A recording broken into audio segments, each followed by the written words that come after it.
Hi guys and welcome back to the channel Deepak Yadav Education. Welcome to the daily current affairs of 19th of January 2026. तो guys आज है तारीख 19 जनवरी 2026 और है Monday. आज की तारीख से जितने भी मोस्ट इंपॉर्टेंट करंट अफेयर्स बनेंगे वो सभी करंट अफेयर्स हम इस लेक्चर में डिस्कस करेंगे प्रॉपर डिटेल्स के साथ में, रिवीजन पॉइंटर्स के साथ में, क्या चीज़ें याद करनी है, क्या चीज़ें कैसे भविष्य में रिवाइज करना होगा, सब कुछ आपको मिलने वाला है केवल और केवल एक ही सेशन के अंदर। लेकिन लेक्चर में आगे बढ़ने से पहले एक इंपॉर्टेंट इन्फॉर्मेशन, अगर आप लोगों को इन लेक्चर के पीडीएफ डॉक्यूमेंट्स को चाहिए तो क्या करना है। ये सारे पीडीएफ्स आपको कहाँ पर मिलेंगे? टेलीग्राम पर जाना, वहाँ पे जाके सर्च बॉक्स में लिखना दीपक यादव एजुकेशन पीडीएफ। आपको ये वाला टेलीग्राम चैनल मिल जाएगा। यहाँ से आप डेली बेसिस पे इन सभी डॉक्यूमेंट्स को डाउनलोड कर पाओगे, हिंदी इंग्लिश दोनों लैंग्वेजेस के अंदर। तो फाइनली दोस्तों एक इंपॉर्टेंट बात आप सभी के सामने, जैसे हम लोग पिछले काफ़ी सारे दिनों से डिसाइड कर रहे थे कि करंट अफेयर का सेशन हमें कब करना चाहिए, क्योंकि हमारे चैनल के ऊपर में ऑलरेडी द हिंदू न्यूज़पेपर हम कंप्लीटली एनालाइज करते हैं, जिसमें editorial, text and context, science and text सभी खबरें कवर की जाती हैं। उसके अलावा दूसरे मल्टीपल सोर्सेस रह जाते हैं, जैसे सबसे ज़्यादा प्रोमिनेंट हमारा इंडियन एक्सप्रेस हो गया, पीआईबी हो गया, डाउन टू अर्थ हो गया, एआईआर की न्यूज़ हो गई। ये काम की इन्फॉर्मेशन कंडक्ट करते हैं। तो इसको हम कैसे करें? तो बीच में हम लोगों ने कंपाइल करने की कोशिश की थी, हमने सेपरेट करने की भी सेशन को कोशिश की है। तो अभी ना देखो, काफ़ी सारे लोगों के मेरे पास में रिक्वेस्ट आ रहे हैं सेशन को कंबाइन कर दो, सेपरेट कर दो या उस तरीके से लेकर आओ। ठीक है, अब फाइनली यहाँ पर आज 19 ऑफ जनवरी से एक नई सी शुरुआत, और अभी कुछ समय के लिए, आने वाले कुछ समय तक हम देखेंगे कि अपने सेशन को थोड़ा सा ना सेपरेट करके लेकर चलते हैं। मैं बहुत सारी चीज़ों को सोच समझ के आपके सामने प्रेजेंट कर रहा हूँ, तो सेपरेट करके लेकर चलते हैं कुछ दिनों तक। उसके बाद डिसीजंस के अंदर में थोड़ा सा बदलाव आ जाएगा, लेकिन अभी कंटिन्यूसली आपको ये सेशन मिलने वाला है। और ये कंटिन्यूसली कितने बजे मिलेगा? मॉर्निंग में 6 AM पर। रोज़ सुबह 6 बजे आपको ये वाला सेशन मिल जाएगा, और 8 बजे द हिंदू के सेशन में लाइव आप मेरे साथ में प्रेजेंट हो सकते हैं, जिसमें हम न्यूज़पेपर को डीकोड करते हैं। यहाँ पे न्यूज़पेपर से हटकर जितनी भी इंपॉर्टेंट इन्फॉर्मेशन होती हैं, डिफरेंट सोर्सेज होते हैं, प्रीलिम्स के लिए इंपॉर्टेंट न्यूज़ होती हैं, प्रीलिम्स की मेजॉरिटी ऑफ तैयारी आपकी इसी वाले सेशन से हो जाएगी, याद रखिएगा। ठीक है, तो चलिए बिना कोई देरी शुरुआत करते हैं। आपको बहुत अच्छे से हर एक बातों को सुनना है, क्योंकि मैं एक भी लेक्चर के अंदर में ऐसा कंटेंट नहीं है जो बिल्कुल अननेसेसरी हो या आपके लिए काम का नहीं हो। एक एक चीज़, एक एक पॉइंट बहुत काम का है। तो बहुत अच्छे से दोस्तों मेरी बातों को सुनते चलिएगा, और फिर कल रिवाइज कैसे करना है वो रिवीजन का तरीका भी आपको बताऊंगा। नाउ द फर्स्ट आर्टिकल, सबसे पहला आर्टिकल है दोस्तों आज न्यूज़ में, वो है लेक नैत्रोन। लेक नैत्रोन चर्चाओं में है। बहुत सारे एग्जामिनेशन में लेक नैत्रोन के बारे में क्वेश्चन पूछा जा चुका है।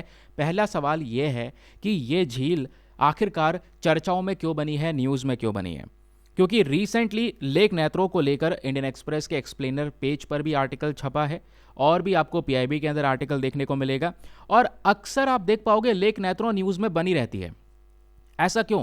क्योंकि इस झील का कलर लाल है। इस झील का जो एल्कनिटी लेवल है वो बहुत ही ज़्यादा हाई है, बहुत ही ज़्यादा अपर लेवल पर। अभी एल्कनिटी लेवल क्या है, ये झील का कलर लाल क्यों है, इसके पीछे के ढेर सारे रीज़न हैं। अगर इसमें दूसरे और सब्सटेंस चले जाए ना तो वो अकड़ जाएंगे, जम जाएंगे एक ही जगह पर। ठीक है, अब जमना बेसिकली एक फ्रीज वर्ड हो गया। इसमें अकड़ जाना, एक ही जगह पर कड़ा हो जाना जिसको हम बोलते हैं, वो ऐसा हो जाता है, जो मतलब बेसिकली कोई भी पर्टिकुलर चीज़ अगर इस झील में जाती है तो। लेकिन ये झील इतनी खतरनाक होने के बावजूद भी आज फ्लेमिंगोज का घर है। बहुत सारी जो फ्लेमिंगोज, जिसमें ग्रेटर फ्लेमिंगो और लेसर फ्लेमिंगो की हम बात करते हैं, इनका ब्रीडिंग ग्राउंड है, यहीं पर ये ब्रीड करती हैं, यहीं पर बहुत सारे और भी फ्लेमिंगोज पैदा होते हैं। इतनी खास बात, ऐसा क्या है फ्लेमिंगो के अंदर में जो इतना ज़्यादा इसका एक मेल बैठता है लेक नैत्रोन के साथ में, ये भी जानने को मिलेगा। ठीक है, प्रीलिम्स के लिए सुपर डुपर इंपॉर्टेंट चीज। एंड सबसे पहला, जितने भी प्रीवियस ईयर क्वेश्चंस आप लोगों ने एनालाइज करे हैं, सबसे पहले आपने देखा होगा लेक को लेकर उसकी प्लेस पूछी जाती है कि वो एग्जैक्टली कहां पे लोकेटेड है। तो लेक नैत्रो कहां पर है दोस्तों? तांजानिया के अंदर एक रीजन आता है जिसको बोलते हैं अरूशा रीजन। इस रीजन में ये झील प्रेजेंट है, कीनिया और तांजानिया के बॉर्डर के बीच में है। आइए मैं पर्टिकुलर एक मैप दिखाता हूं, ये आपके सामने अफ्रीकन कॉन्टिनेंट का मैप है। हम इस वाले पोर्शन पे जूम करेंगे तो ये पोर्शन कुछ इस प्रकार से हमको दिखाई देगा। ये ऊपर कीनिया है, और ये जो व्हाइट कलर का पोर्शन है ये आपका तांजानिया है। दोनों के बॉर्डर्स के बीच में आप देख पाओगे ये है अरूशा रीजन, और यहीं पर दोनों के बॉर्डर्स के बिल्कुल जस्ट करीब में है लेक नैत्रोन। और यहीं पर आपको एक और झील देखने को मिलेगी, लेक तांगनिका, ये वाली झील जो नजर आ रही है। इसको तो लेकर, लेक तांगनिया को लेकर इसी साल यूपीएससी ने 2025 में प्रीलिम्स में सवाल पूछा हुआ है कि क्या इक्वेटर इसके थ्रू गुजरता है। क्या इक्वेटर पास होता है इस झील के थ्रू? ऐसा नहीं है, इक्वेटर से ये सदर्न रीजन में है ज़्यादा। समझे, ये सवाल पूछा गया है। तो याद रखिएगा इसके बगल में लेक नेत्रोन भी है, तो पॉसिबिलिटी है यहाँ से भी क्वेश्चन बन जाए। ये कहाँ पर है? अफ्रीका, तांजानिया नाम के देश में, अरुशा रीजन में, कीनिया और तांजानिया के बॉर्डर वाले पास में ये प्रेजेंट है। ये जगह ग्रेगोरी रिफ्ट वाला रीजन है, रिफ्ट है, घाटी है, पूरा वैली है, और ये इस प्रकार की रिफ्ट है कि इस एरिया में ज़मीन जो है वो धसी हुई है नीचे की साइड में। ठीक है, क्योंकि आपने टेक्टोनिक प्लेट्स पढ़ रखे हैं, जब प्लेट्स आपस में एक दूसरे से दूर भागती हैं जिसको बोलते हैं डाइवर्जेंट मूवमेंट। तो टेक्टोनिक प्लेट्स एक दूसरे से दूर भागती हैं तो बीच में दरार बनती है। वो जो रिफ्ट है दोस्तों, उसके अंदर ये झील प्रेजेंट है। उन दरारों में नदियां भी रहती हैं, जैसे आप नर्मदा नदी की बात करते हैं तो रिफ्ट में बहने वाली एक रिवर है। ठीक है, जब हम लोग नर्मदा रिवर की बात करते हैं। नाउ अभी यहाँ पर बात हो रही है लेक्स के बारे में, झील के बारे में। तो लेक नेत्रों के बारे में कुछ स्पेशल फीचर है। सबसे पहले ये एक प्रकार की सोडा लेक है। सोडा लेक मतलब इसमें सालिन लेवल ज़्यादा है, ज़्यादा सॉल्टी है, खारापन ज़्यादा है, नमकीनपन ज़्यादा है इसके पानी में, और एल्कलाइन नेचर इसका बहुत ज़्यादा है। अब देखो वाटर जो होता है, अब वाटर को पीएच के लेवल पर देखते हैं, है ना, 0 से लेकर 14 तक का नंबर होता है। इसमें 7 नंबर न्यूट्रल है, यानी वाटर का पीएच नंबर 7 है, तो मतलब ठीक है, न्यूट्रल वाटर है। पीएच इसका ज़्यादा होता चले जाएगा, 7 के बाद 8, 9, 10, 11, यानी उसमें अल्काइन लेवल इंक्रीज होता चले जाएगा, उसमें पीएच नंबर अगर इंक्रीज होगा तो। और ये पीएच कम हो जाएगा, यानी कि वो जो वाटर है वो नेचर में एसिडिक होता चले जाएगा। तो न्यूट्रल जो नंबर होता है 7 होता है। लेकिन इस झील के अंदर जो पानी प्रेजेंट है इसका एल्काइन लेवल ज़्यादा है, इसमें पीएच ज़्यादा पाया जाता है। और इस झील की एक खास बात पता है क्या? इसका बेसिन एंडोरिक बेसिन है। अब ये है खास चीज़ जो कई बार एग्जामिनेशन के अंदर पूछ ली जाती है, एंडोरिक बेसिन क्या होता है। ये ज्योग्राफी का एक कॉन्सेप्ट है। मतलब देखो झील क्या होती है, आप देख पाते होंगे ज़्यादातर झील कुछ इस प्रकार से गोल गोल बनी हुई हैं, और आसपास से नदियां आती हैं और नदियों का पानी इन झीलों में खाली हो जाता है, इन झीलों से पानी जो है नीचे समुद्र में गिर जाता है। इस तरीके का प्रोसेस आप देखते होंगे, है ना। लेकिन इस झील में क्या है कि नदी आती तो है पानी लेकर, लेकिन इस झील में कहीं पर भी आउटफ्लो का रास्ता नहीं है, आउटलेट नहीं है, यानी कि इस झील से पानी बाहर नहीं निकल पाता। तो इस झील में पानी भर जाता होगा, फिर भरने के बाद में ओवरफ्लो करता होगा, नहीं, वाटर इससे बाहर नहीं निकलता। कारण यह है कि दोस्तों इस रीजन में गर्मी की वजह से इसमें एवेपोरेशन ज़्यादा होता है। एवेपोरेशन ज़्यादा होने की वजह से इस झील का जो पानी वो भाप बन के उड़ जाता है। तो ये इस प्रकार की लेक है सोडा लेक। और सोडा लेक के बाद इसके कौन कौन से फीचर्स हैं वो हम लोगों ने डिस्कस किए। क्लियर हो गया? चलिए अब बात आती है हाइड्रोलॉजी एंड वाटर रिसोर्सेज की, कि इस झील में पानी आ कहाँ से रहा है। ये तो हम समझ गए कि भाई इस झील का आउटलेट नहीं है, पानी बाहर नहीं जा रहा, भाप के जरिए उड़ रहा है। लेकिन आ कहाँ से रहा है? तो आता है दोस्तों एक नदी के माध्यम से जिसका नाम है एवासो नेग्रो रिवर। प्राइमरीली इस नदी के थ्रू ये झील फेड होती है, यानी कि भर रही होती है, और ये नदी कीनिया के बीचों बीच से ओरिजिनेट होती है, कीनिया के बीचों बीच से आती है और इस झील के अंदर में ये नदी खाली हो जाती है। ये हो गया इसका हाइड्रोलॉजी को लेकर बात। अब आता है मेन इंपॉर्टेंट क्वेश्चन कि why is this lake Natron is red. ये नदी रेड कलर की क्यों है? अभी हम ये डिस्कस कर रहे थे। तो इसके पीछे का रीज़न है दोस्तों, इसमें एल्केनिटी काफ़ी ज़्यादा पाई जाती है। पहला रीज़न तो यह है, यानी कि नेत्रोन जो लेक है दोस्तों, इसमें नेत्रोन जो एक सोडियम कार्बोनेट डीहाइड्रेट है, इसका लेवल थोड़ा ज़्यादा होता है। इसमें एक सोडियम डीहाइड्रेट जो है, ठीक है, जिसको बोलते हैं ट्रोना, ये ट्रोना भी प्रेजेंट होता है। तो इसकी वजह से इसमें एल्काइन लेवल ज़्यादा हो जाता है, पहली चीज़, जिसकी वजह से थोड़ा सा रेडिश कलर मिलता है। रेडिश कलर में इसका ज़्यादा योगदान नहीं है। इस झील का जो पानी है वो लाल कलर का इसलिए है क्योंकि इसमें एक एल्गाई की ग्रोथ होती है, एक एल्गाई ग्रो करता है, एक काई ग्रो करती है। उस एल्गाई का नाम है स्पिरुलिना एल्गाई। ठीक है, ध्यान में रखिए, वेरी वेरी इंपॉर्टेंट फैक्टर। ये जो एल्गाई होता है, ये इसके अंदर जो कलर होता है वो रेड कलर का होता है। ठीक है, यानी ये जो एल्गाई है ऑलरेडी रेड पिगमेंट को अपने अंदर में लेकर रखा रहता है, इसमें रेड पिगमेंट्स पाए जाते हैं। तो यह एल्गाई जब बढ़ना शुरू हो जाता है इस झील के अंदर में, तो इससे लाल कलर का वो जो झील का पानी है वो दिखाई देता है। मेनली एल्गाई प्रेजेंट होता है। अब क्योंकि दोस्तों इसमें एल्काइन लेवल काफ़ी ज़्यादा है, तो इतना ज़्यादा सेफ लेक नहीं है, इसलिए माना जाता है कई बार ये जो झील है ना लेक नेत्रों, ये डेडलीस्ट लेक्स में से एक लेक मानी जाती है। जैसे डेड सी तो है ही, उसके अलावा डेडलीस्ट लेक्स में से एक ये भी है। रीज़न क्योंकि एल्काइन लेवल बहुत ज़्यादा हो गया, और वाटर का पीएच लेवल ज़्यादा होना मतलब अगर इसके कांटेक्ट में हम आए, स्किन जलने लगेगी, आंखें जलने लगेंगी। जो एनिमल्स होते हैं वो कैल्सीफाई हो जाते हैं। कैल्सीफाई मतलब एक ही जगह पर अकड़ जाते हैं, एक ही जगह पर सिकुड़ जाते हैं, जो भी इस झील के अंदर में गिरेगा। लेकिन इतना कुछ होने के बावजूद भी आखिरकार ये कौन सी चिड़िया का नाम है फ्लेमिंगो, जो इसके अंदर में सर्वाइव कर जाती है। फ्लेमिंगो की दो वेराइटीज़ होती हैं, ध्यान में रखिए, एक होता है ग्रेटर फ्लेमिंगो, एक होता है लेसर फ्लेमिंगो। हम प्रीडोमिनेंटली बात कर रहे हैं ग्रेटर फ्लेमिंगो के बारे में। अब दोस्तों होता क्या है सुनिएगा, बहुत काम की चीज़ है ये। होता यह है कि ये जो फ्लेमिंगोज है ना, ये इस झील में जाती हैं और इस झील के पानी को सर्वाइव भी कर पा रही हैं। रीज़न यह है क्योंकि नेचुरल तौर पे ये फ्लेमिंगो उसी एल्गाई को खाने का काम करती हैं जिस एल्गाई की वजह से इस झील को लाल कलर मिलता है। वो कौन सी एल्गाई है? Spirulina algae. इस एल्गाई के अंदर में रेड पिगमेंट होता है, रेड कलर प्रेजेंट होता है, जिससे झील लाल रहती है। अब ये जो फ्लेमिंगोज, ये जो बर्ड्स हैं, ये इसी स्पिरुलिना एल्गाई को खाने का काम करती हैं, समझे? तो ये एक बहुत बड़ा एग्जाम्पल हो सकता है कि हाँ, जो चीज़ बाकी सारे एनिमल्स को नुकसान दे रही है वो एक चीज़ के लिए ज़्यादा सूटेबल है। फ्लेमिंगोज इसमें फिर भी सर्वाइव कर जाते हैं, इवन ब्रीड करते हैं, अपनी पॉपुलेशन को बढ़ाने का भी काम करते हैं। फ्लेमिंगोज की जब बात आती है तो दो वेराइटीज़ हैं फ्लेमिंगोज की, एक ग्रेटर फ्लेमिंगो और एक है लेसर फ्लेमिंगो। ग्रेटर फ्लेमिंगो का आयुसन स्टेटस याद रखना लीस्ट कंसर्न कैटेगरी में है, यानी अच्छी खासी पॉपुलेशन आज इसकी अवेलेबल है। ये ग्रेटर फ्लेमिंगो आज भारत के अलावा मिडिल ईस्ट, सदर्न यूरोप, इन सब रीजन्स के अंदर में, इवन अफ्रीका के अंदर भी पाई जाती है, ठीक है। और जो लेसर फ्लेमिंगो है, इसका जो आयुसन स्टेटस है यह है नियर थ्रेटेंड कैटेगरी, यानी खतरे के पास में है। और आज ये लेसर फ्लेमिंगोज जो हैं इंडिया, पाकिस्तान, अरेबियन गल्फ वाले जैसे रीजन में या सदर्न अफ्रीका वाले रीजन में पाई जाती हैं।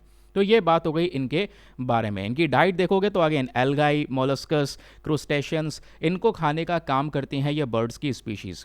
इनके कलर पिंक से लेकर ऑरेंज भी हो सकता है, यानी फ्लेमिंगोज का कलर पिंक भी होता है, कुछ फ्लेमिंगोज का कलर ऑरेंज भी होता है। ये डिपेंड करता है किस प्रकार का फूड खा रही है ना। तो मतलब कई बार जो पिगमेंट होता है उस फूड के अंदर में बहुत ज़्यादा होता है, तो उसकी वजह से इनके जो कलर्स है उसमें भी, उनके शेड्स में भी काफ़ी सारे जो चेंजेस हैं वो आने शुरू हो जाते हैं। ये बात हो गई हमारे फ्लैमिंगोस के बारे में, खत्म, क्लियर हो गया। थम्स अप करना अच्छे से अगर ये सब चीज़ें समझ में आ चुकी हैं तो। ये फ्लेमिंगोस के बारे में बात हो गई, लेक नेत्रों के बारे में बात हो गई। अब लेक नेत्रों को लेकर एक और इंपॉर्टेंट फैक्टर यह है कि भाई इस झील को रामसर साइट का दर्जा दिया जा चुका है ऑलरेडी, वो भी साल 2001 के अंदर। ये है एक रेलिवेंट चीज़। कहोगे सर ये याद कैसे रखेंगे, आपने इतना अच्छे से इतनी सारी इन्फॉर्मेशन दी तो है, लेकिन हम याद कैसे रखेंगे? परेशान मत हो, याद रखने के लिए आपको ये रिवीजन पॉइंटर्स प्रोवाइड करवाए गए। ये रहे वो रिवीजन पॉइंटर, जो भी बातें मैंने आपको बताई हैं लेक नेत्रों के बारे में, इसका लोकेशन कहाँ पर लोकेटेड है, किस प्रकार की झील है, इसका कोई आउटलेट नहीं है, इसमें क्या पाया जाता है, रेड कलर क्यों है, one of the deadliest lake है, मेजर फ्लेमिंगोज रहती हैं, रामसर साइट का दर्जा इसको दिया जा चुका है। हर एक बात सब नहीं पढ़ना, अब मैं ऑब्वियसली आपको समझाऊंगा तो बहुत डिटेल से, विस्तार से सारी चीज़ समझाऊंगा ताकि दिमाग में आपकी हर एक चीज़ बैठे।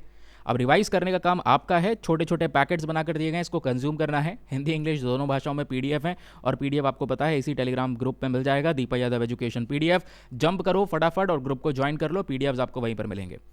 यूपीएससी ने कई बार इस प्रकार के सवाल पूछे हुए हैं, एग्जाम्पल आपके सामने है यूपीएससी 2022 का ये इंपॉर्टेंट सा क्वेश्चन क्या है? Which one of the following lakes of West Africa has become dry and turned into a desert. ये सवाल है यूपीएससी का कि भाई इन चारों झीलों में से वो कौन सी झील है वेस्ट अफ्रीका की जो सूख चुकी है और एक रेगिस्तान में कन्वर्ट हो चुकी है? तो answer is option number B, lake Faguibine. ऐसे ही सवाल बन सकता है लेक नेत्रों को लेकर, रेड कलर किस वजह से है, इस प्रकार के फैक्टर्स पूछ लिए जाते हैं। 2025 का प्रीवियस ईयर क्वेश्चन, इसमें यहाँ पर 3 झीलों के नाम दिए गए, लेक तंगनयिका, लेक तोनले सैप, पेटोस लेगुन। ये 3 झीलों में से पूछता है कि इनमें से कितनी झील हैं जिस पे से इक्वेटर पास होता है, तो option number D, none of the above. इनमें से किसी के झील के थ्रू ये इक्वेटर पास नहीं होता। इक्वेटर एक झील के थ्रू जो पास होता है उस झील का नाम है लेक विक्टोरिया। ठीक है, क्लियर। चलिए अगला न्यूज़ आर्टिकल। अगले आर्टिकल में हम डिस्कशन कर रहे हैं फिंके रिवर के बारे में, वेरी वेरी इंपॉर्टेंट रिवर। उससे पहले दोस्तों, अगर आप लोग करंट अफेयर्स की प्रिपरेशन कर रहे हैं ना, एक छोटी सी इन्फॉर्मेशन मैं आपको दे देता हूँ। हम लोग एक पेड ग्रुप को भी ऑपरेट करते हैं, जिसमें स्पेशली जो हमारा इसके बाद न्यूज़पेपर एनालिसिस अपलोड होगा, द हिंदू न्यूज़पेपर एनालिसिस, उसके करंट अफेयर्स, उनके पीडीएफ हिंदी इंग्लिश भाषाओं में कन्वर्ट करना, टेक्स्ट के फॉर्म में प्रोवाइड करवाना, वो सब एक ग्रुप में आपको प्रोवाइड करवाया जाता है। ठीक है, इस ग्रुप को आप ज्वाइन करके रख सकते हैं अगर आप करंट अफेयर्स की लंबी जर्नी में प्रेजेंट हैं तो। ग्रुप को ज्वाइन करने का फी पेमेंट बहुत ज़्यादा नहीं है, just 499 for the lifetime access. जब तक आपका सिलेक्शन ना हो जाए तब तक आप 499 में ग्रुप को ज्वाइन करके रख सकते हैं। ज्वाइन करने के लिए करना क्या है, व्हाट्सएप पर जाइएगा, नंबर आपको दिया गया है 8534873368, इस नंबर पर मैसेज कर देना कि I want to join this group, आपको रिप्लाई मिलेगा, पेमेंट का प्रोसेस दिया जाएगा, डेमो वीडियो का लिंक मिलेगा, उसको देखिएगा, चेक कीजिएगा और अपने आप को सेटिस्फाई करने के बाद में जाकर आप अपना ये इन्वेस्टमेंट कर सकते हैं। ठीक है, जहाँ पर आपको इसके बाद वाला जो सेशन है उसकी सारी की सारी डिटेल्स प्रोवाइड करवाई जाती हैं, जो हमारे इस चैनल का अल्टीमेट सेशन है। नाउ अब समय है इस वाले सेशन को भी एक अल्टीमेट सेशन बनाने का, कि भाई ये सेशन भी रेगुलर बेसिस पे कंडक्ट करेंगे, सभी लोगों का पार्टिसिपेशन होना चाहिए। अब 1-2 दिन में क्वेश्चन सीरीज शुरू करेंगे, तो इसी आर्टिकल के आधार पर क्वेश्चन मिलेंगे, उसको अटेम्प्ट कीजिए, टेस्ट दीजिए और आपका एंगेजमेंट बढ़ेगा और इंटरेस्टिंग वे में आप अपने करंट अफेयर्स को कवर कर पाएंगे। तो पहला आर्टिकल हुआ समाप्त। दूसरे आर्टिकल में हम बात कर रहे हैं एक नदी के बारे में, जो अभी रिसेंटली काफ़ी खबरों में है। तो नदी एक डिस्कवर की गई है जो दुनिया की ओल्डेस्ट रिवर है, older than dinosaurs discovered, dinosaur से भी पुरानी यहाँ पर नदी, जिसके बारे में यहाँ पर जानकारी शेयर की जा रही है। और ये नदी कहाँ पर है, Australia. Locations are very very important, location पढ़ते रहिए। प्लेसेस इन न्यूज़ को लेकर हर साल 2 से 3 प्रश्न मिलते हैं, मतलब 4 से 6 नंबर आपके यहीं से फिक्स हो जाते हैं। ठीक है, फिंके रिवर, अब ये द हिंदू में पब्लिश नहीं हुआ है आर्टिकल, ये दूसरे आर्टिकल्स छप रहे हैं जिसमें से आपको पढ़ना बहुत ज़्यादा ज़रूरी है, क्योंकि एग्जामिनर ऑब्वियसली केवल एक चीज़ पे फोकस नहीं करेगा, उसको मल्टीपल चीज़ें चाहिए। करंट अफेयर्स आपसे पूछ रहा है तो कुछ भी उठा के पूछ लेगा जो खबरों में है।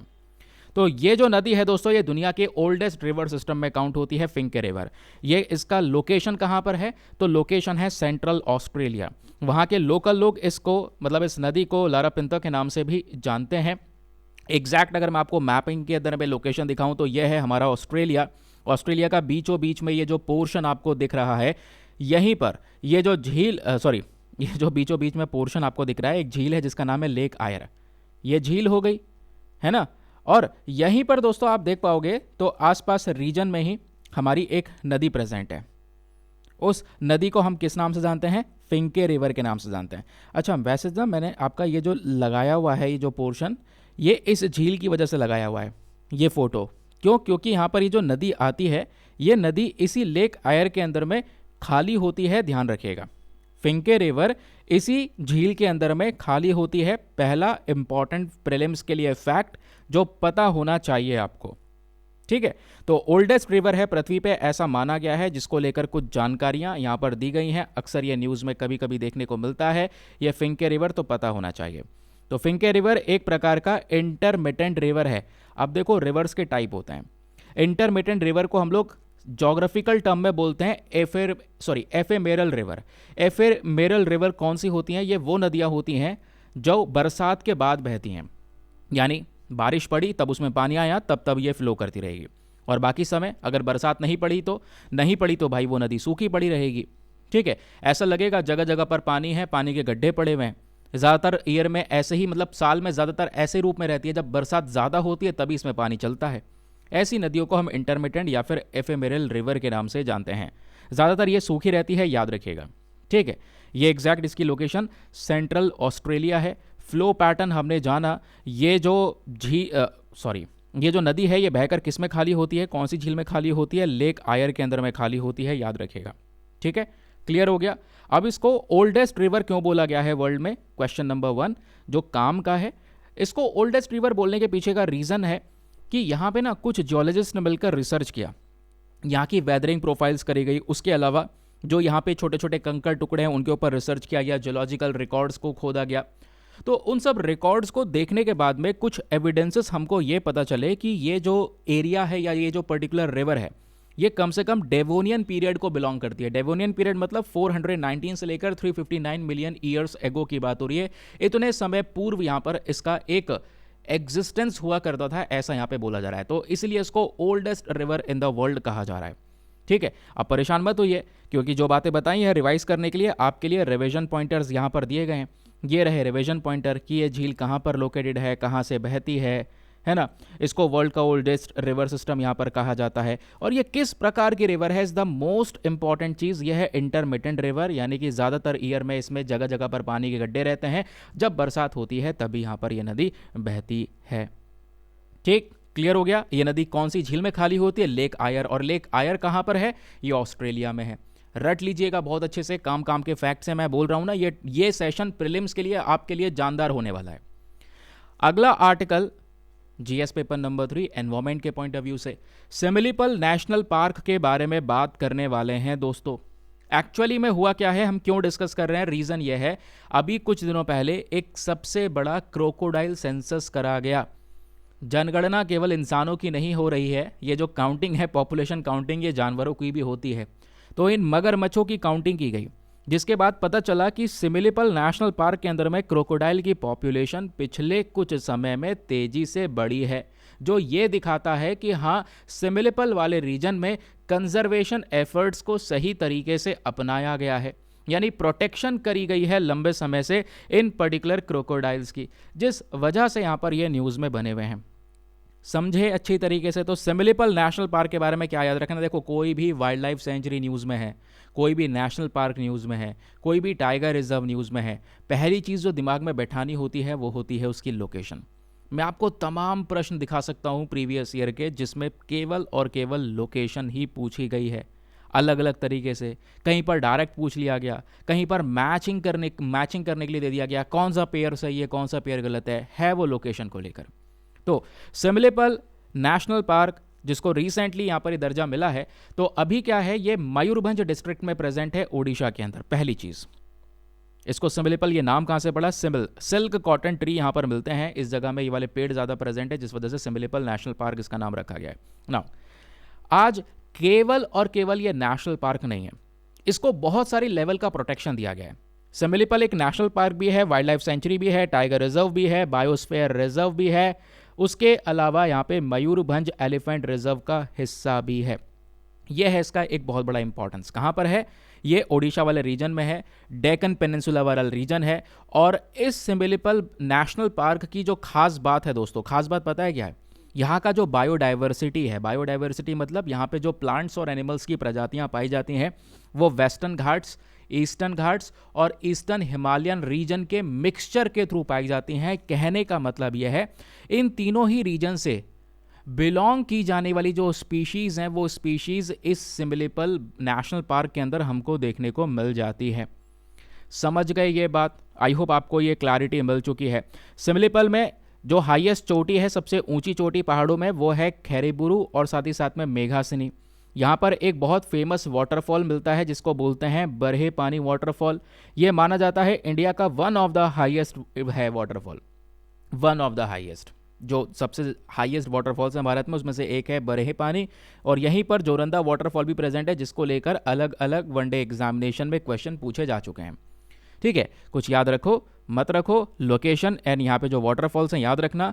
अब ओडिशा की खास बात यह है कि भाई ओडिशा में आज हमारे देश की सबसे ज़्यादा ट्राइबल कम्युनिटीज़ रहती हैं।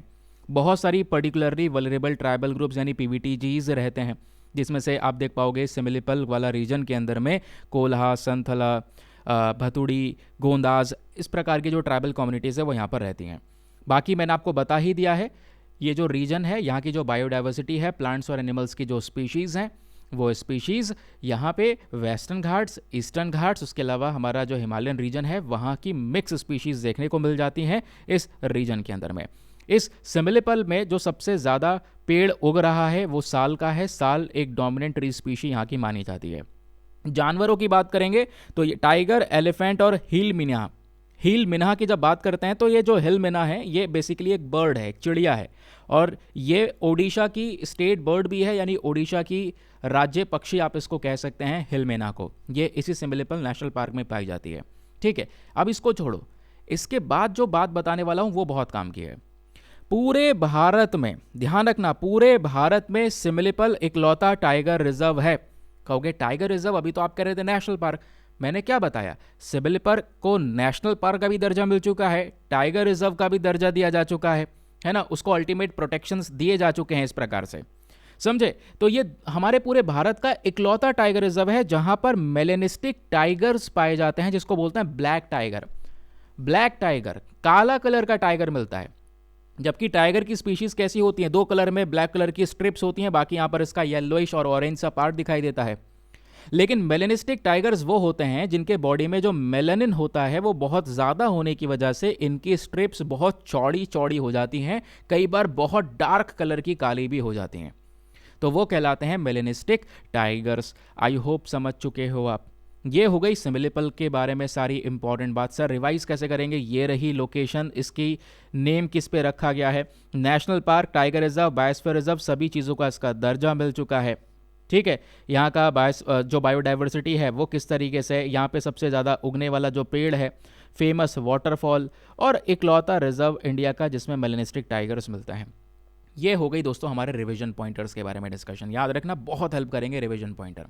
ठीक, चलिए अगला न्यूज़ आर्टिकल जहाँ पे बात करने वाले हैं जम्मा बैनिंग के बारे में। तो जम्मा बने एग्जैक्टली रिसेंटली न्यूज़ में यह कॉन्टेक्स्ट आया है, और ये देखिए इंडियन एक्सप्रेस के एक्सप्लेनर पेज पे छपा है, द हिंदू में अभी नहीं है, तो इस वजह से इंपॉर्टेंट तो है यार, ये कवर करना है आपने, क्योंकि यहाँ पर बात हो रही है एक्चुअली में कि कर्नाटका की सरकार ने रिसेंटली अपने राज्य का जो लैंड रेवेन्यू लॉ है, ज़मीन को लेकर पुराने कानून हैं, उसमें बदलाव करके आज के ज़माने के हिसाब से उसको अपडेट करने के लिए बोला है। और इसमें कौन सा ज़मीन वाला मैटर हट रहा है? ये जम्मे बने लैंड्स वाला मैटर हट रहा है, ध्यान में रखिएगा। जो पुराने ज़माने में एक यूनिक प्रकार के लैंड का सिस्टम हुआ करता था, ज़मीन का सिस्टम हुआ करता था। तो एग्जाम में क्वेश्चन बन सकता है, जम्मा बने लैंड्स ये क्या है?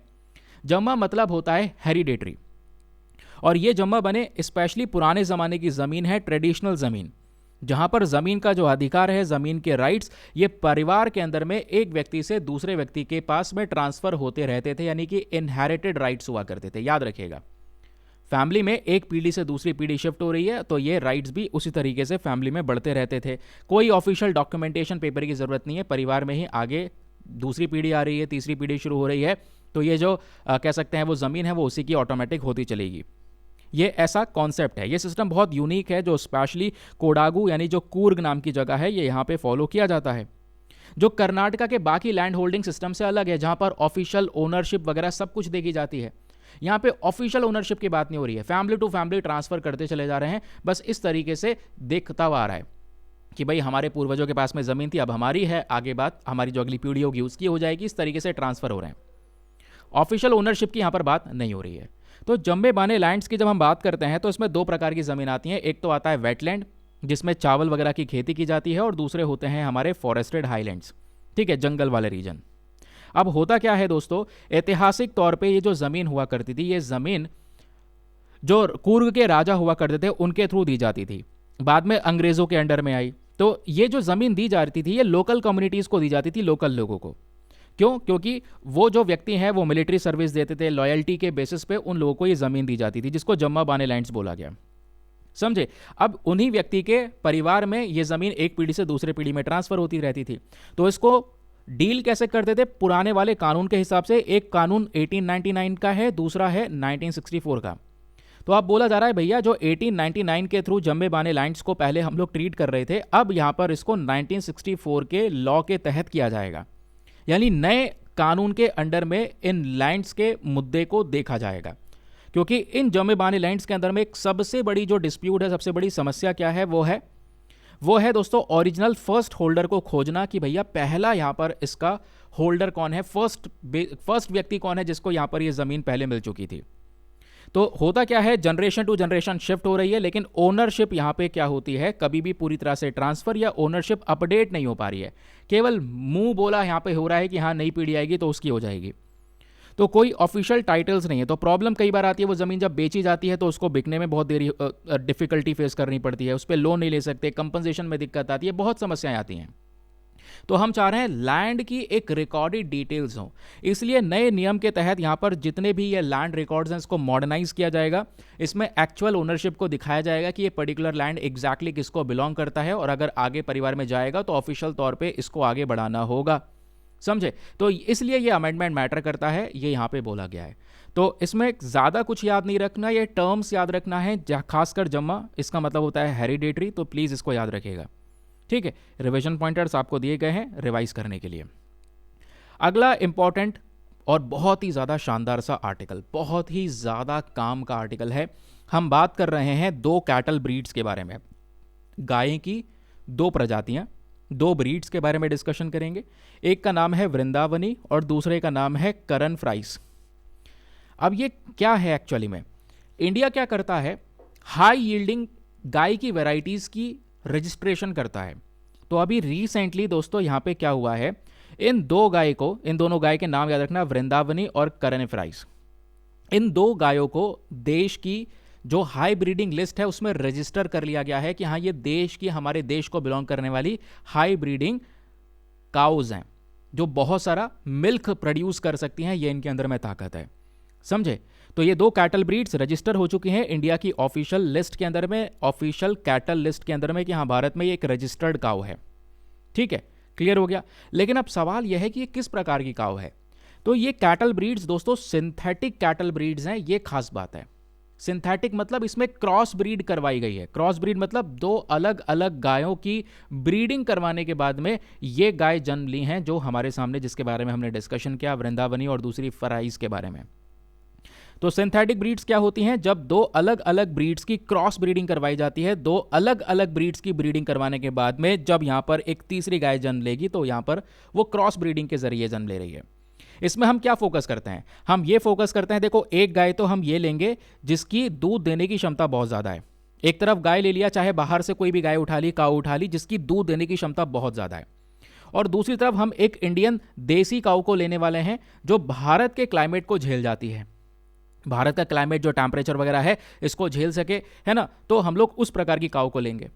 अब दोनों के बीच में यहां पर एक ब्रीडिंग करवाई जाएगी। अब ब्रीडिंग करने के बाद में यहां पर जो नए काऊ हमको मिलेगी, उसमें दूध देने की क्षमता भी होगी, ज्यादा से ज्यादा मिल्क को प्रोड्यूस कर सकती है, और दूसरी बात, वो इंडिया वाले क्लाइमेट को झेल सकती है, भारत के क्लाइमेट में अच्छे से रह सकती है। यही मेन पर्पस होता है सिंथेटिक ब्रीड्स का, प्लीज इसको याद रखिएगा।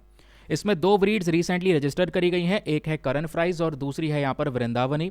करण फ्राइज की जब हम लोग यहां पर बात करते हैं, तो इसमें बोला जा रहा है कि इसकी प्रोडक्टिविटी बहुत बड़ी हुई देखने को मिलेगी। और इसको कैसे बनाया गया है? एक तरफ हमने अपने देश की गाय ली है जिसका नाम है थरपरकर गाय, और दूसरी तरफ इसकी ब्रीडिंग करवाई है होल्स्टीन फ्रीजन बुल्स के साथ में। तो इन दोनों की क्रॉस ब्रीडिंग करवाई है, जिससे हमको कौन सी गाय मिली है? करण फ्राइज मिली है। प्लीज इसको याद रखिएगा। ठीक है, तो हमारे देश की ब्रीड कौन सी है? थरपकर, और बाहर की जो एक्सोटिक ब्रीड है होल्स्टीन फ्रीजन बुल्स, इनके बीच में ये ब्रीडिंग करवाने के बाद में ये हाई मिल्क प्रोडक्टिविटी वाली जो गाय है वो हमको मिली है। हर दिन लगभग 46.5 kg के हिसाब से ये मिल्क को प्रोड्यूस करने की क्षमता रखती है। दूसरी गाय है वृंदावनी। इसमें भी आपने यही याद रखना है कौन सी दो ब्रीड्स की क्रॉस ब्रीडिंग करवाई गई है। इसमें जो भारत की ब्रीड ली है वो हरियाणा कैटल है, और जो एक्सोटिक ब्रीड्स है, जो जिसमें दूध देने की क्षमता बहुत ज़्यादा है, उसमें मतलब आप देख पाओगे होल्स्टीन फ्रीजन है, ब्राउन स्विस है, जर्सी है, ये एक्सोटिक ब्रीड्स हैं। तो इनका यहाँ पर क्या करवाया गया? क्रॉस ब्रीड करवाया गया हरियाणा कैटल के साथ। तो इसके बाद जो यहाँ पर हमको गाय मिली है वो हाई मिल्क प्रोड्यूसिंग है, ज़्यादा दूध दे सकती है, फर्टिलिटी ज़्यादा है, और भारत के क्लाइमेट को अडॉप्ट कर सकती है। और ये जो भी काम करा गया, ये ब्रीड करवाया जा रहा है, ये व्हाइट रेवोल्यूशन 2.0 गोल्स को सपोर्ट करेगा। इससे हमारे जो प्योर एग्जॉटिक कैटल्स हैं, बाहर की कई बार कैटल्स के ऊपर हमारी निर्भरता रहती है, वो हम अब ऐसे निर्भर नहीं रहेंगे। अब देश में मिल्क प्रोडक्टिविटी बढ़ेगी, फार्मर्स की जो इनकम है वो भी यहाँ पर इंक्रीज होती हुई नजर आएगी। और इस पूरे प्रोजेक्ट को अप्रूवल मिला है Indian council of agricultural research की साइड से। याद रखिएगा, ये एग्रीकल्चर सेक्टर में रिसर्च के मामले में सबसे उच्च स्तर की बॉडी है, जो मिनिस्ट्री ऑफ एग्रीकल्चर के अंदर में आती है। एक डिपार्टमेंट है जिसका नाम है department of agricultural research and education, short form में डेयर के नाम से हम इसको जानते हैं। तो इसके अंदर में ये आती है, हेडक्वार्टर्स का न्यू दिल्ली में। अब जो बातें मैंने आपको बताई है उसको आप रिवाइज कर सकते हैं इन दोनों रिवीजन पॉइंटर्स के माध्यम से। नाम जरूर याद रखना, करण फ्राइज और वृंदावनी। यहां से जो क्वेश्चन बनेगा वो इस प्रकार से प्रश्न बनेगा, आपके सामने ये प्रेजेंट है प्रश्न।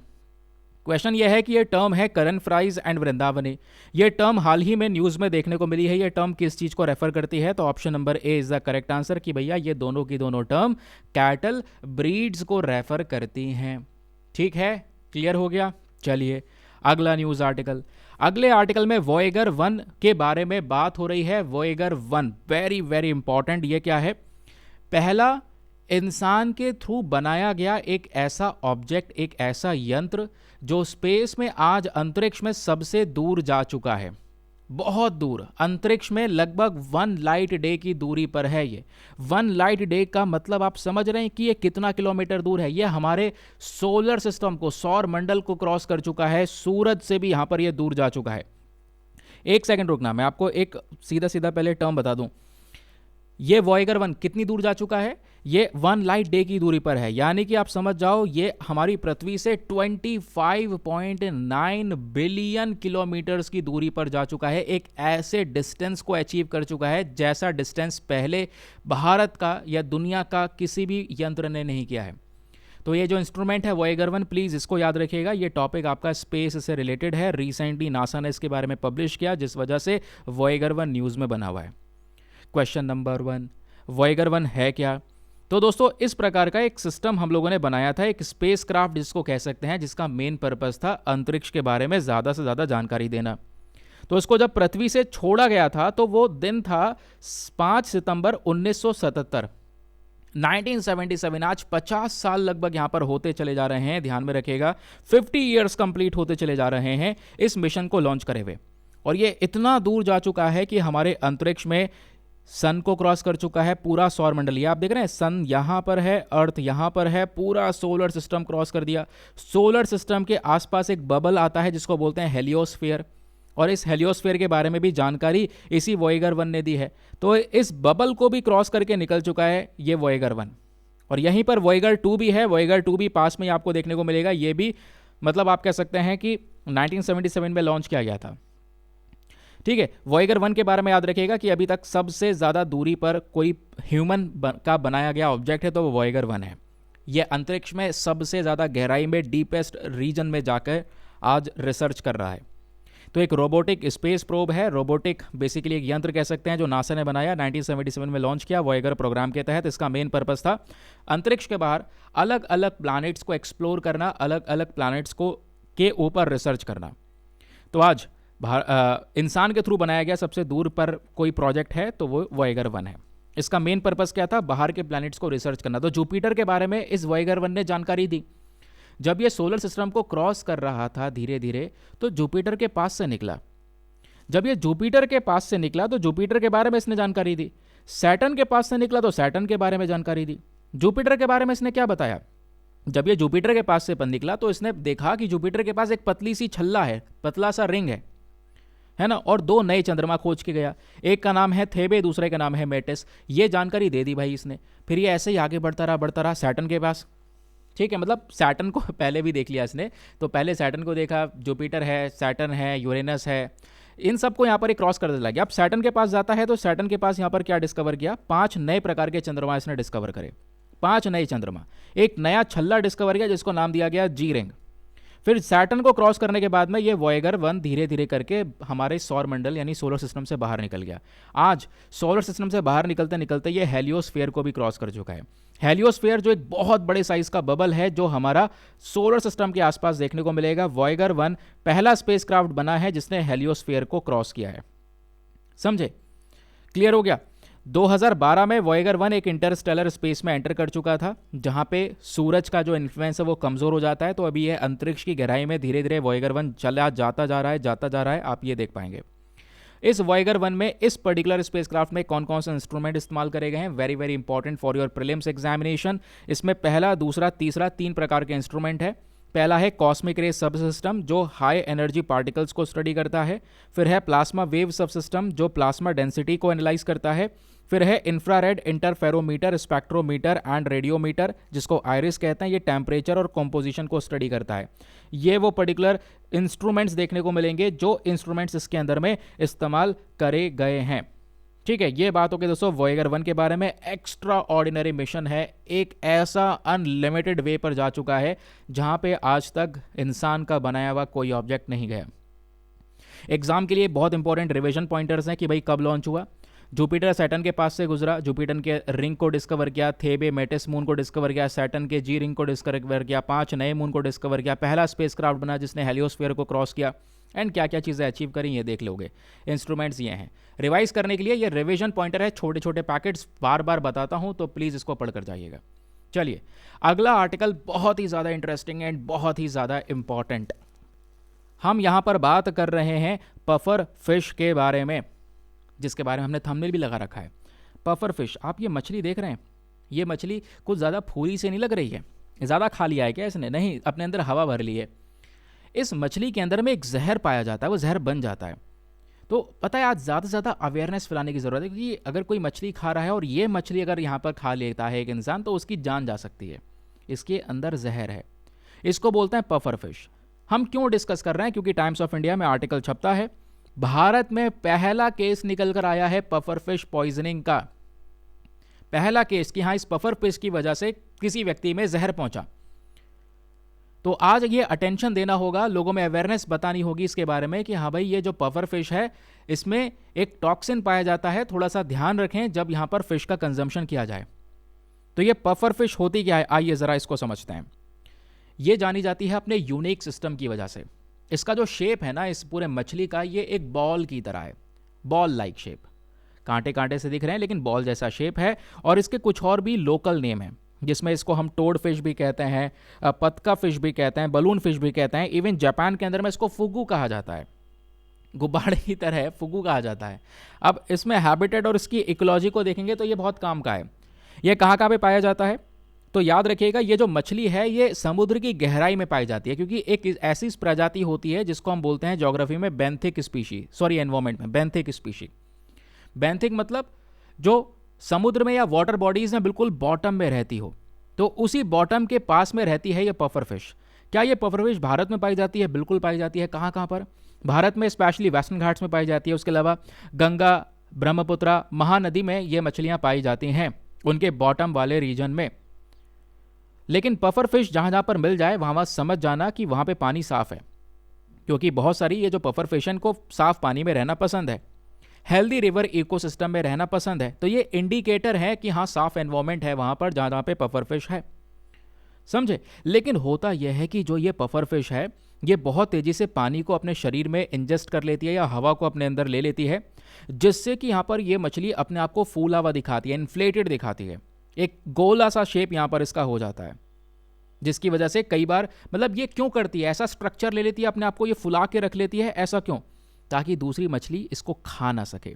अपनी जान बचाने के लिए, प्रीडेटर से बचने के लिए यहाँ पर इस प्रकार का रूप लेती है। ये पफर फिश आज IUCN के अंदर में वल्नरेबल कैटेगरी में है। प्लीज़ याद रखिएगा, वल्नरेबल कैटेगरी यानी कि खतरे में ये पर्टिकुलर प्रजाति आज के समय पर देखने को मिलती है। और खतरे में खुद भी है और खतरे में एक इंसान को भी डाल सकती है, क्योंकि इस मछली के अंदर में, इस पफर फिश में एक जहर पाया जाता है, टॉक्सिन पाया जाता है। उस टॉक्सिन को कहते हैं हम लोग टेट्रोडोटॉक्सिन। प्लीज़ याद रखिएगा, एग्जाम में क्वेश्चन बन सकता है वो कौन सी फिश है जिसमें, या कौन सी स्पीशी है जिसमें टेट्रोडोटॉक्सिन पाया जाता है, वो है पफर फिश, समझे। और ये जो टेट्रोडोटॉक्सिन जिसके बारे में हम बात कर रहे हैं ना, ये क्या है? ये समझ लो जहर है। एक तो होता है साइनाइड, कहते हैं हाँ साइनाइड चाट ले इंसान तो मर जाएगा, लेकिन साइनाइड की जब हम बात करते हैं उससे भी ज़्यादा खतरनाक है। ये न्यूरोटॉक्सिन है, सीधा दिमाग के ऊपर में इंपैक्ट डालता है, ध्यान में रखिएगा, समझे। इवन किसी मछली, कोई ऐसी पफर फिश पकड़ ली जिसके अंदर ये जहर है, उसको खा लिया गया तो समझो 15 मिनट के अंदर अंदर उस व्यक्ति की जान जा सकती है, क्योंकि वो टॉक्सिन उसके शरीर में चले जाएंगे। अब क्वेश्चन ये है कि ये जहर करता क्या है? जैसे ही ये जहर शरीर में गया तो वैसे ही यहाँ पर क्या होगा, सोडियम चैनल्स हमारे ब्लॉक हो जाते हैं नर्व सेल्स में, जिसकी वजह से पैरालिसिस हो सकता है, मसल्स फेल हो सकती हैं, रेस्पिरेटरी फेलियर हो सकता है, सीवियर केसेस में एक इंसान की डेथ हो सकती है। और अभी कोई उपाय, कोई जाना माना उपाय नहीं है कि हाँ भाई एंटीडोट है कि एक इंजेक्शन लगा दो जिससे जहर कम हो जाएगा, ऐसा कोई एंटीडोट नहीं है। मतलब आप समझ जाओ, छोटी से छोटी क्वांटिटी में भी अगर ये मछली गई शरीर में अपने जहर को लेकर, तो एक इंसान की जान जाना संभव हो सकता है। क्वेश्चन यह है, इस मछली में जहर आया कहाँ से? ये है ना सवाल। तो यह है कि भाई ये जो TTX है जिसको हम बोल रहे हैं टेट्रोडोटॉक्सिन, ये आया कहाँ से? ये पफर फिश खुद से नहीं बनाती, ये पफर फिश खुद से नहीं बनाती। याद रखना, बहुत इंपॉर्टेंट फैक्टर है प्रीलिम्स के लिए। ये जहर ओरिजिनेट होता है कैसे? कुछ बैक्टीरिया ये मछली खा लेती है, जिसके इसके शरीर में बैक्टीरिया पहुंचा, जैसे विब्रियो की बात कर रहे हैं, सीडोमोनास की बात कर रहे हैं, एरोमोनास की बात कर रहे हैं, बैसिलस की बात कर रहे हैं।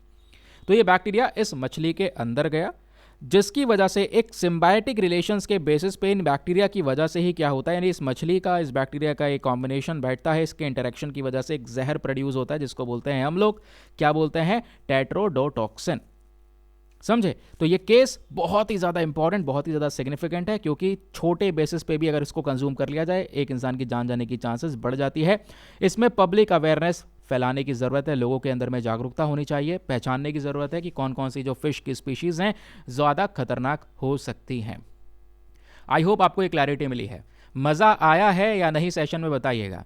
मैं चाहता हूँ आप सभी लोग ज़्यादा से ज़्यादा अपने कमेंट्स के अंदर में अपने फीडबैक शेयर करा करें वीडियोस को लेकर। अब तो ये अर्ली मॉर्निंग में सुबह 6 बजे आपको ये लेक्चर, ये सेशन मिल जाएगा।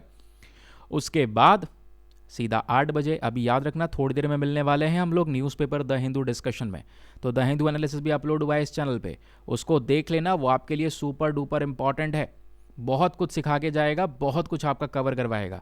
और जितने भी लोग पहली बार इस सेशन में जुड़ रहे हैं वो मेक श्योर करें चैनल को सब्सक्राइब करके रख लें, ठीक है, ताकि डेली बेसिस पे आपको ये वीडियोस मिल पाएँ। और सब्सक्राइब के साथ साथ बेल आइकन को प्रेस कर लेना ताकि नोटिफिकेशन आपको मिल पाए वीडियोस के।